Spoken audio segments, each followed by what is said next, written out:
está pasando en el mundo? La gente reaccionó con manifestaciones a la reforma electoral del presidente de México, en la que quiere modificar. La gente dice que es una amenaza a la democracia del país. Las manifestaciones fueron convocadas por organismos sociales y partidos políticos de la oposición. Las encuestas del presidente aprueba el 60% de la población en apoyo a la reforma electoral. ¿De qué manera afectaría las elecciones presidenciales próximas? Las razones de estos cambios son la falta de transparencia del INE y los altos costos de las elecciones. El presidente de México no quiere desaparecer el INE, sino lo quiere transformar. El INET, Instituto Nacional de Elecciones y Consultas. El INE tiene muchos gastos innecesarios y disminuir los recursos que reciben los partidos, y cuando no haya elecciones los mismos simpatizantes deben financiar los partidos. Reducir los diputados federales de 500 a 300 y senadores de 128 a 96. Otro cambio sería que los consejeros y magistrados del Tribunal Electoral sean elegidos por voto popular. Actualmente en la Cámara de Diputados se eligen los 11 consejeros del INE, que con esta reforma serían 7, y en el Senado eligen los 7 jueces electorales. Habría un cambio significativo en el INE con estos cambios. Una de las cosas que se opone en la oposición que se realicen estos cambios tan cerca de las elecciones de 2024 y la renovación de ambas cámaras del Congreso.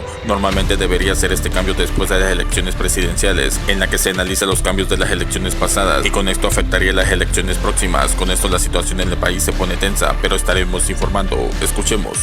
La reforma electoral propuesta por el presidente mexicano Andrés Manuel López Obrador hizo que miles de personas salieran a las calles de México a protestar. Dicen que AMLO quiere destruir el sistema electoral y que la reforma es una amenaza a la democracia del país. La protesta fue convocada por organizaciones civiles y partidos políticos opositores al presidente. Lo hicieron a favor del racismo, a favor del clasismo, de la discriminación. Según una encuesta solicitada por el partido Morena de AMLO, el 60% del país aprueba esta reforma. ¿De qué se trata la reforma electoral? ¿Cómo se percibe en la sociedad? ¿Y cómo afectaría a México de cara a las próximas elecciones en 2024? Aquí te damos un poco de contexto.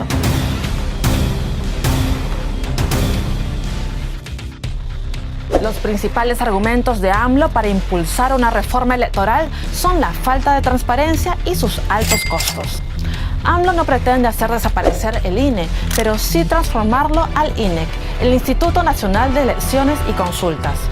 Según el presidente mexicano, el INE gasta demasiado y para reducir costos propone la eliminación de organismos públicos locales electorales y tribunales estatales. Así, el poder se concentraría en el INEC y el Tribunal Electoral del Poder Judicial de la Federación. Los deseos del presidente, que aunque en términos generales creo que todos podemos coincidir, garantizar que el sistema electoral mexicano sea fuerte, garantizar que no haya fraude, el que pueda disminuir el costo de las elecciones en México. Creo que nadie está peleado con eso, pero de ahí a que realmente se pueda lograr con la propuesta que él tiene es muy difícil, porque los mismos deseos se podrían cristalizar con el sistema electoral que hoy tenemos, haciendo algunos ajustes. Me parece que más que ver blancos o negros hay que ver muchos grises en esta pregunta. Tiene que ver tanto con ajustes al árbitro como con repensar la configuración del sistema político. Quizás el error haya sido meter todo eso en una misma tómbola y entonces mucha de la discusión corre alrededor del INE. Según la encuestadora Parametría, una gran mayoría de los mexicanos considera que los partidos políticos reciben demasiados recursos públicos. Para el 2022, el presupuesto para los partidos fue de unos 5.800 millones de pesos mexicanos, es decir, unos 300.000 millones de dólares. AMLO propone que cuando no haya comicios, los partidos políticos deberían ser financiados por sus simpatizantes. Eso a mí, en lo particular, me parece una buena idea y es una demanda, además histórica, de muchos que se están oponiendo a la reforma. El hecho de que tenemos partidos políticos muy ricos en sociedad pobre, entonces por ahí me parece una buena idea. Si tienen un buen financiamiento público los partidos políticos, entonces se va a evitar que haya financiamiento privado por parte y sobre todo que haya financiamiento privado ilegal, que uno de los cuestionamientos que ha habido de las últimas campañas es que el narcotráfico, el crimen organizado, luego está detrás de determinados candidatos o candidatas financiando sus campañas. La reforma propone también reducir el número de diputados federales de 500 a 300, mientras que el de senadores pasaría de los 128 actuales a 96. Otro gran cambio que propone la reforma es que los miembros del Consejo Directivo del INE y los magistrados del Tribunal Electoral sean elegidos mediante voto popular. Actualmente la Cámara de Diputados elige a los 11 consejeros del INE, que con la reforma se reduciría a 7, y el Senado elige a los 7 jueces electorales. La idea de que consejeros directivos del INE sean elegidos mediante voto popular, esto significa de manera importante un cambio en el interior del INE y que tendría un impacto serio en la democracia mexicana, porque entonces estos personas directivos del INE tendrían que quedar bien, digamos, con los electores.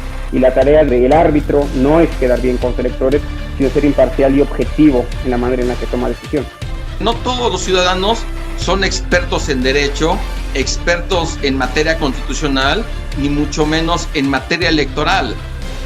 Entonces, pretender que los ciudadanos puedan elegir al mejor perfil, yo creo que esta parte sí se va a perder, porque el presidente de la República, indudablemente en su lista que integre, van a ser personas cercanas a él, cercanas a su proyecto, en donde al final los partidos políticos son los que van a estar detrás de los ciudadanos para decirles: vayan y voten ustedes por ellos. Algo que reclaman los que se oponen a la reforma es la modificación del sistema electoral de cara a las próximas elecciones en 2024, en la que se renovarán la presidencia y ambas cámaras del Congreso. Y el hecho de pretender instrumentar reformas cuando ya se tiene de forma muy inmediata el inicio de un proceso electoral, sí es muy riesgoso.